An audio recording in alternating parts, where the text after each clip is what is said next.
जैसा कि last episode में हमने देखा था कि एल्डर मिंग शिया और यांग का बदला लेने के लिए ब्लड बैटल गैंग के माइनिंग एरिया में पहुंच गए। उन्होंने वहां पर अपनी डोमिनेटिंग पावर शो करते हुए एल्डर लॉन्ग को उसकी औकात याद दिलाई। साथ ही साथ एल्डर मिंग ने एल्डर लॉन्ग को खत्म करने के लिए अपनी बेहद ही पावरफुल पाम अटैक का यूज किया था, जिसके चलते उस माइनिंग एरिया पर लगा हुआ रेस्ट्रिक्शन हटकर वहाँ से ड्रैगन और फिनिक्स बाहर आ गए, जो देखते एल्डर मिंग समझ गए थे कि ये तो एक इनहेरिटेंस हेवन केव है।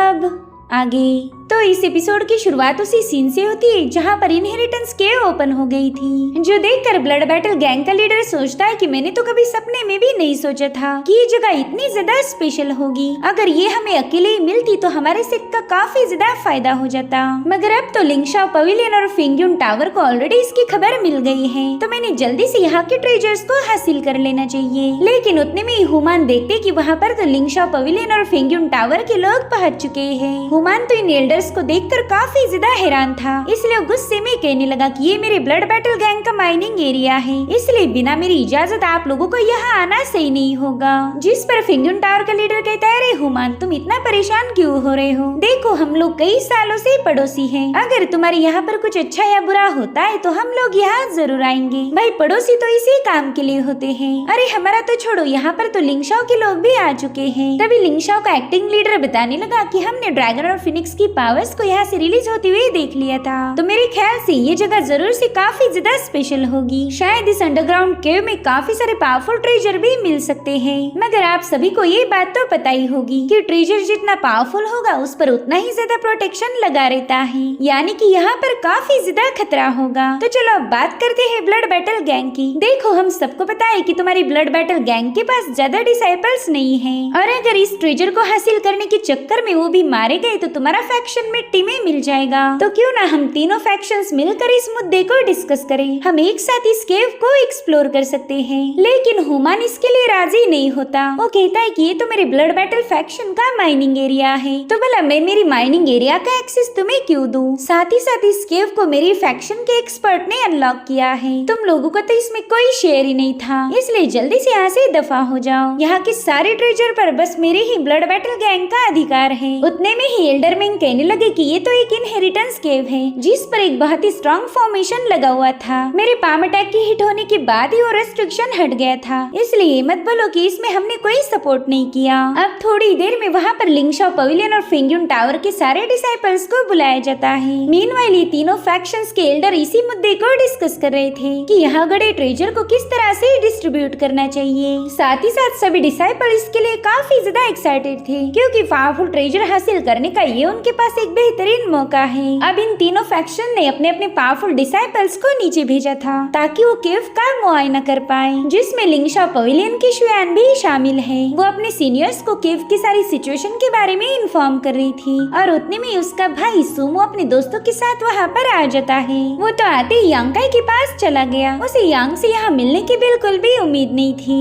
और उसी वक्त लिंगशाओ का मास्टर सबको बताता है कि तीनों फैक्शन के एल्डर ने इस मैटर को डिस्कस करके एक फैसला लिया। वेल इस इनहेरिटेंस केव को हम तीनों फैक्शन में शेयर करने वाले हैं, तो ये ट्रेजर को अचीव करने की एक बेस्ट अपॉर्चुनिटी साबित होगी। और ये बात आप सभी लोग अच्छे से जानते हो, उस केव के अंदर कई सारे रेयर एलिक्सर्स, मार्शल आर्ट के मैनुअल्स और प्रेशियस ट्रेजर्स होंगे, और इन सबसे ज्यादा इम्पोर्टेंट है कि वहाँ पर उस इनहेरिटेंस केव के रियल मास्टर का भी खजाना होगा। वेल हमारी डिसाइपल शुआन ने इस केव का अच्छे से मुआयना किया है, और उसने हमें बताया कि वहाँ नीचे ढेर सारे हिडन रेस्ट्रिक्शंस है, तो उन रेस्ट्रिक्शन के चलते ट्रेजर को हासिल करना काफी ज्यादा मुश्किल होगा। इसलिए हम सिर्फ काइयोन और उसके ऊपर के रैल्म वाले डिसाइपल को ही केव में एंटर करने की परमिशन देंगे। अगर लो लेवल के कल्टीवेटर्स केव में जाना चाहते हैं तो उनके जान की जिम्मेदारी उन्हें खुद ही उठानी पड़ेगी। केव में तुम्हें ट्रेजर मिलेगा या फिर मौत, ये तुम्हारी किस्मत पर निर्भर करेगा। अगर तुम लोगों पर कोई जानलेवा हमला हुआ तो उसके लिए फैक्शन जिम्मेदार नहीं रहने वाला। जो सुनते ही सुमो यांकाई से कहने लगा कि जीजाजी मुझे तो ये बहुत ही मुश्किल काम लग रहा, मगर यांकाई को तो ये सब एक्साइटिंग लग रहा था। वो सोचता है कि जितना बड़ा खतरा होगा ट्रेजर भी उतना ही पावरफुल मिलेगा, हम इस अपॉर्चुनिटी को बिल्कुल भी गवा नहीं सकते।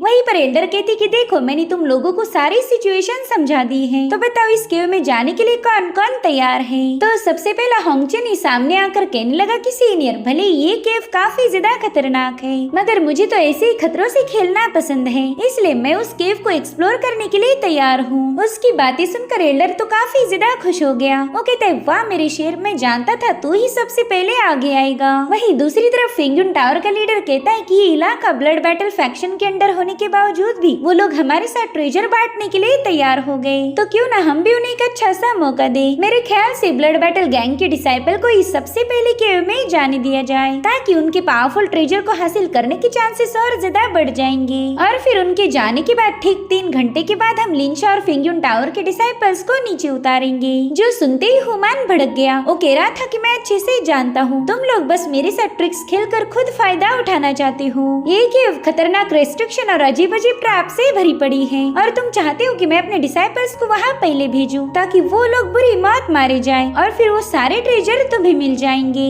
मगर फिर भी मैं ये रिस्क उठाने के लिए तैयार हूँ क्योंकि इससे हमारे लोगों को ट्रेजर मिलने के भी चांसेस होंगे और वैसे भी मेरी ब्लड बैटल गैंग किसी खतरे से नहीं डरती। जिसके बाद वो लोग अपने डिसाइपल्स को केव में भेज देते हैं। इधर लिंगशाओ पवेलियन का एल्डर अपने डिसाइपल को बता रहा था कि तुम सबको संभाल कर रहना है और एक दूसरे को सपोर्ट करो, बस तुम्हें दूसरे फैक्शन के डिसाइपल्स पर बिल्कुल भरोसा नहीं करना। और तभी यांगकाई देखता है कि शिया भी वहाँ पर आ चुकी है। वो तो बस शिया को घूरी जा रहा था। तभी सुमो उससे पूछता है कि जीजाजी कुछ हुआ है क्या? आप तो उस बंदी को बड़ी अजीब तरीके से घूर रहे हो। अब इस पर क्या जवाब दिया जाए ये यांगकाई को समझ नहीं आता, इसलिए वो जानबूझकर सुमो से पूछने लगा कि तुमने मुझे जीजाजी क्यों बोला? तो सुमो कहता है आप तो हो ही ना मेरे जीजाजी, इसलिए मैं तो हमेशा आपको वही बोलूंगा। बस आज हम इस केव में जाकर ढेर सारा ट्रेजर हासिल करेंगे और मैं जानता हूँ कि मेरा जीजाजी इतना स्मार्ट है कि वो खाली हाथ तो बिल्कुल नहीं आएगा। लेकिन यांगकाई का तो पूरा ध्यान था शिया पर। वो उम्मीद करता है कि केव में उसकी शिया से मुलाकात हो जाए ताकि वो दोनों एक साथ मिलकर ढेर सारा ट्रेजर हासिल कर सकते हैं। गाइस मुझे तो लग रहा है कि यांगकाई को शिया से प्यार हो गया, लेकिन ऐसा हुआ तो फिर शियान का क्या होगा? खैर अब 3 घंटे बीत चुके थे और तब तक सुमो यांगकाई के कंधे पर सिर रख के अपनी एक नींद पूरी कर चुका था। और उसी वक्त यांगकाई ने सुमो को नींद से जगा दिया क्योंकि अब इनका भी केव में जाने का नंबर आ चुका था। तो अब इन सभी लोगों ने उस केव में छलांग लगा दी। उस केव में एक स्पेस पैसेज जैसा बना हुआ था, मानो उन्हें किसी और ही realm में ले जा रहा है। अब थोड़ी देर में यांगकाई उस केव में पहुंच गया, मगर वो देखता है कि सुमो तो उसके साथ ही नहीं है। वो अकेले ही कहीं पर टेलीपोर्ट हुआ था, यानी कि स्पेस पैसेज ने उन्हें अलग कर दिया। उसी वक्त यांगकाई को वहाँ पर ढेर सारे यांग स्टोन्स नजर आए, जिन्हें देखकर वो काफी ज्यादा खुश हो गया। और तभी उसकी नजर पड़ी 2 डिसाइपल्स पर जो कि वहीं पर छुपे हुए थे। तो यांगकाई जल्दी से उनसे बात करने लगा। वेल उसमें से एक बंदे का नाम था नियोंग और ये यांगकाई जैसे ही लिंगशाओ पवेलियन का डिसाइपल है। साथ ही साथ ये बंदा ची मोमेंट realm की 4थी लेवल पर था। तो यांगकाई भी उसे ग्रीट करते हुए अपना नाम बताता है। वहाँ पर फेंगयुन टावर की एक और डिसाइपल थी और इसका नाम है डूशियान और ये बंदी भी ची मोमेंट realm की 6ठी लेवल की डिसाइपल है। यांगकाई तो उसे देखकर सोच में पड़ गया कि ये बंदी दिखने में जितनी मासूम और नाजुक लग रही है, इसकी कल्टीवेशन तो उतनी ही ज्यादा हाई है। अब ये लोग मिलकर ट्रेजर ढूंढने जाने वाले थे कि तभी वहाँ पर एक और बंदी की एंट्री हो गई। वेल वही लड़की है जिसके साथ यांगकाई की मार्केट में मुलाकात हुई थी। वो यांगकाई को वहाँ देखकर सरप्राइज होकर कहने लगी कि वाह मेरे दोस्त, क्या इत्तेफाक है, आज ही के दिन हम 2 बार टकरा गए। क्या ये दोनों तुम्हारे दोस्त है? जिस पर यांगकाई कहता है दोस्त तो नहीं बोल सकते क्योंकि अभी अभी हमारी मुलाकात हुई है। तो बंदी भी तुरंत ही खुद को इंट्रोड्यूस करने लगी। वेल इसका नाम था लान और ये भी ची मोमेंट realm की 7वीं लेवल पर है। तो नियोंग तुरंत ही उसे ग्रीट करते हुए बताने लगा कि सीनियर, मैंने आपकी काफी सारी तारीफें सुन रखी है, प्लीज मेरी ग्रीटिंग को एक्सेप्ट कीजिए। तो लान भी उसे रिस्पेक्ट देते हुए कहने लगी कि तुम सभी लोग मेरे जूनियर्स हो और ये जगह काफी ज्यादा खतरनाक है, तो मैं चाहती हूँ कि तुम सभी लोग मुझे फॉलो करो। हम सभी लोग मिलकर इनहेरिटेंस ढूंढ लेंगे और फिर एक बार ढेर सारे ट्रेजर जमा हो जाए फिर हम उसे आपस में बांट सकते हैं। जिसने जितना ज्यादा कंट्रीब्यूट किया उसका उतना ही फायदा होगा। तो ये सभी लोग उसकी बात से अग्री हो जाते हैं। यांगकाई सोचता है कि वाह भाई वाह, ये बंदी तो कुछ ज्यादा ही इम्प्रेसिव है। इसने अपनी बातों से इस सबको उसे फॉलो करने के लिए मना लिया। अब यांगकाई ये सब सोच ही रहा था कि तभी डूशियान उससे बात करने लगी। वो कहती कि तुम बिल्कुल टेंशन मत लो, तुम भी जल्दी ची मोमेंट realm पर पहुंच जाओगे, बस तुम अपना पूरा फोकस कल्टीवेशन पर रखना। यांगकाई तो उसकी बातों से सरप्राइज्ड हो गया। वो समझ जाता है कि ये बंदी काफी ज्यादा रहमदिल है। और फिर यांगकाई कहता है कि आप सभी लोग आगे जाओ, तब तक मैं यहाँ के स्टोन्स को चेक करता हूँ, थोड़ी देर में मैं आपसे मिलने ही पहुँच जाऊंगा। तो नियोंग उन पत्थरों को देखकर कहने लगा कि अरे ये तो यांगयान और इन यांग के स्टोन्स हैं। अब यांगकाई उन्हें पिक कर ही रहा था कि तभी लान उसे रोकते हुए कहने लगी कि इतने सारे स्टोन्स को कैरी मत करो, इससे तुम्हारी सारी एनर्जी इनका बोझ उठाने में ही जाया हो जाएगी। और अगर इसी दरमियान हमारा मुकाबला किसी स्ट्रॉन्ग अपोनेंट से हुआ तो वैसे भी तुम्हें इन स्टोन्स को फेंकना ही पड़ेगा। मगर यांगकाई उसकी बात नहीं सुनता। वो कह रहा था कि मुझे तो ये स्टोन्स काफी ज्यादा प्यारे लग रहे हैं, इसलिए मैं इन्हें अपने साथ ले जाना चाहता हूँ। तो अब लान को भी उसकी बात माननी पड़ी। वो कहती ठीक है, फिर तुम इन्हें कलेक्ट करके हमारे पीछे आ जाना, और हाँ ज्यादा देर अकेले मत रुको। अब उन लोगों के वहाँ से जाते ही यांका ने उन स्टोन की पावर्स को एब्जॉर्ब करना शुरू कर दिया। वो कह रहा था कि मुझे तो इन्हें कैरी करने की जरूरत नहीं पड़ी, मैं तो बस इनकी पावर्स को एब्जॉर्ब करूंगा। इधर ये लोग यांका से थोड़ा सा दूर आ गए थे। लान उस जगह का मुआयना करते हुए कहने लगे कि ये तो मुझे काफी ज्यादा सस्पिशियस लग रही, और उतने में उसकी नजर एक डिसाइपल पर जाती है जो कि काफी ज्यादा डरा हुआ था। तो ये लोग तुरंत ही उसके पास चले गए। डूशियन उससे पूछती भाई सब खैरियत तो है ना, तुम्हें देखकर ऐसा लग रहा है कि तुमने किसी भूत को देख लिया। तो बंदा कहता है प्लीज मेरी बहन जरा आराम से बात कर, वो देख वहाँ पर क्या है। तो लान और ये लोग देखते हैं कि वहाँ पर स्टोन से बने हुए 2 वॉरियर्स थे जिसने लिंगशा पवेलियन के एक डिसाइपल को बड़ी ही बेरहमी से मार दिया था। अब उन स्टोन से बने हुए वॉरियर को देखकर तो इन लोगों की चीखें निकल गई। तो अब वो स्टोन से बने हुए भूत इन पर भी अटैक करने के लिए कूद पड़े, मगर तभी उन पर किसी ने काउंटर अटैक कर दिया। मेरे ख्याल से ये काम यांका का हो सकता है। और इसी के साथ एपिसोड यहीं पर एंड हो जाता है। Thank you so much for watching. Bye bye, take care.